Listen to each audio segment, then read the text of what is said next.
Oke, jumpa lagi pada channel kami. Pada pembahasan kali ini kita akan membahas tentang asesmen diagnostik kognitif.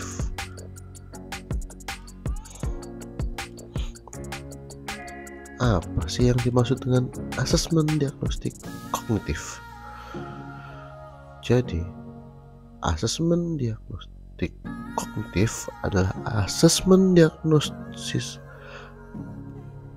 yang dapat dilaksanakan secara rutin pada awal maupun akhir pembahasan sebuah topik pembelajaran yang baru, serta waktu yang lain selama semester, atau setiap 2 minggu, setiap bulan, setiap triwulan, atau 1 semester.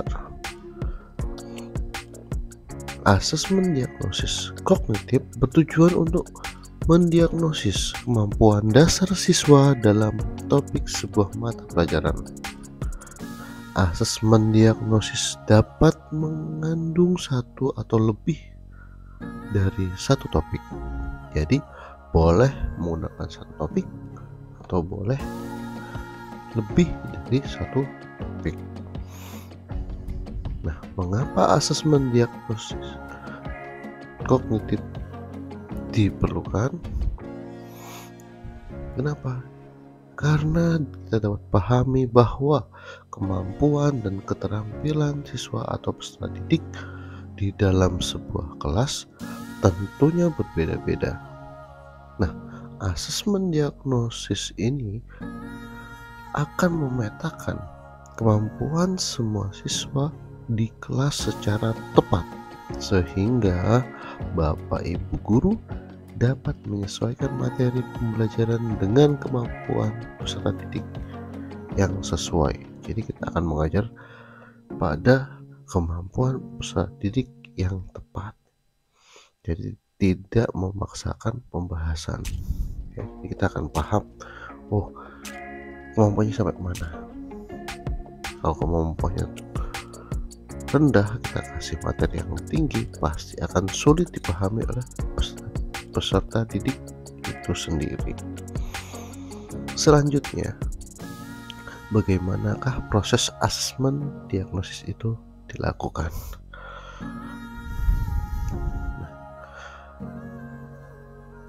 Asesmen diagnosis kognitif itu terdiri jadi 3 tahap. Yang pertama adalah persiapan, yang kedua adalah pelaksanaan, dan yang ketiga adalah diagnosis dan tindak lanjut. Di dalam tahap persiapan sendiri ada 3 langkah.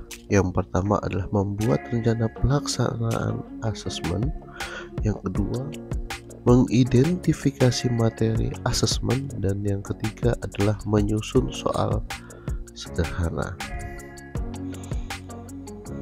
Oke, dalam proses pembuatan rencana pelaksanaan asesmen, kita bisa memulai dengan menjawab pertanyaan-pertanyaan yang sederhana. Yang pertama adalah, untuk murid atau peserta didik kelas berapa asesmen ini dibuat? Kemudian, mata pelajaran atau topik mata pelajaran apa yang akan dinilai atau akan diutarakan dalam asesmen ini? Selanjutnya, kapan saja asesmen ini akan diberikan pada peserta didik di kelas? Lalu di mana asesmen akan dilakukan, di rumah atau di sekolah? Bagaimana cara asesmen akan dilakukan? Misal, jika di rumah, bagaimana cara soal-soal tersebut kita sampaikan kepada peserta didik? Mekanismenya seperti apa? Apakah kita memberikan surat pemberitahuan kepada orang tua, baik online maupun offline? Ya, kemudian jika di sekolah, apa saja yang diperlukan? Misal kertas dan sebagainya. Oke. Kemudian Identifikasi materi asesmen. Nah, topik apa yang perlu dipahami oleh peserta didik dalam jenjang kelas atau dalam fase yang akan dibahas. Ya, kalau dalam kurikulum sebelumnya, sebelum kurikulum Merdeka, yang dibahas kelasnya. Tapi pada kurikulum Merdeka yang kita bahas adalah fasenya. Nah, pengetahuan dan keterampilan apa yang perlu dikuasai oleh peserta didik dari jenjang atau fase sebelumnya yang menjadi prasyarat dasar yang perlu dikuasai agar dapat menguasai pembelajaran di jenjang kelas yang sekarang atau di jenjang fase yang sekarang. Berarti ya, masih dalam persiapan ya ini ya.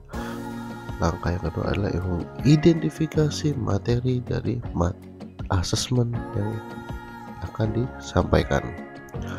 Selanjutnya adalah menyusun soal sederhana. Penyusunan soal itu bisa beberapa kombinasi, tapi kita juga harus mengetahui fungsinya. Misal seperti ini, 2 soal dari materi yang sama pada 2 fase sebelumnya atau pada dua jenjang kelas sebelumnya, dan 6 soal dari materi yang tepat pada sebelum fase ini atau pada jenjang sebelumnya.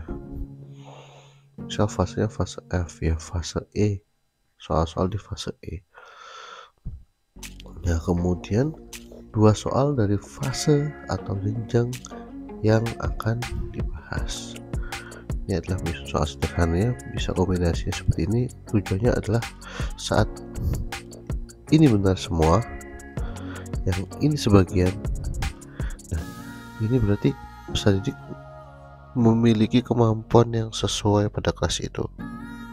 Jika 2 dan misalnya ada sini jawabannya ada 5 benar. Nah, tapi kalau misalnya ini sudah jelek, jauh di bawah rata-rata kelas, nah ini yang membahayakan.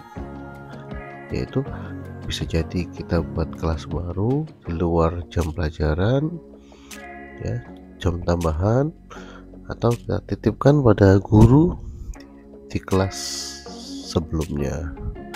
Nah, ini ya. Tahap kedua yaitu pelaksanaan asesmen. Tadi sesuai dengan rencana tadi, pelaksanaan ini bisa dilakukan di sekolah maupun di rumah. Tapi ya itu tadi, waktunya yang bersamaan supaya apa ya, kita adil ya. Kemudian tahap 3 yaitu diagnosis dan tindak lanjut. Nah, yang pertama adalah melakukan pengolahan hasil asesmen.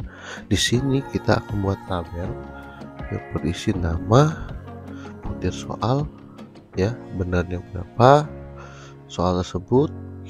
Misal si A nomor 1 benar kasih 1, nomor 2 salah kasih 0 kan gitu ya. Kemudian nilai rata-ratanya, nilai hasilnya tadi ya, nilai hasil benarnya berapa, kemudian buat rata-ratanya, dan kita bandingkan. Jika dia terlalu jauh, maka dilihat kira-kira dia tidak berhasil pada 2 fase sebelumnya atau 2 jenjang sebelumnya, atau di 1 jenjang sebelumnya atau 1 fase sebelumnya. Nah, itu. Kemudian berdasarkan hasil penelitian dibagi menjadi 3 kelompok. Yang pertama sesuai pembelajarannya, yang kedua perlu kelas tambahan, yang ketiga yaitu dititipkan pada guru mata pelajaran pada jenjang atau fase sebelumnya ya. Kemudian melakukan penilaian pembelajaran topik yang sudah diajarkan sebelum memulai topik pembelajaran baru.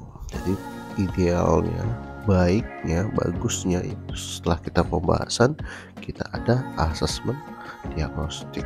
Kira-kira apa yang kita bahas dipahami atau belum oleh peserta didik, sehingga saat kita memulai topik pembelajaran baru peserta didik dapat mencerna dan memahami pembahasan pada topik pembelajaran yang baru tersebut. Kemudian adalah langkah keempat, yaitu mengulangi proses yang sama sampai siswa mencapai tingkat kompetensi yang diharapkan. Jadi diulangin ya, remedial lah, sampai dengan peserta didik ini mampu menyelesaikan kompetensi yang diharapkan. Baik, mungkin itu, semoga bermanfaat. Maju selalu para pembelajar Indonesia. Dukung selalu channel kami dengan klik like, subscribe, komen, dan share agar channel kami terus berkembang. Maju selalu para pembelajar Indonesia.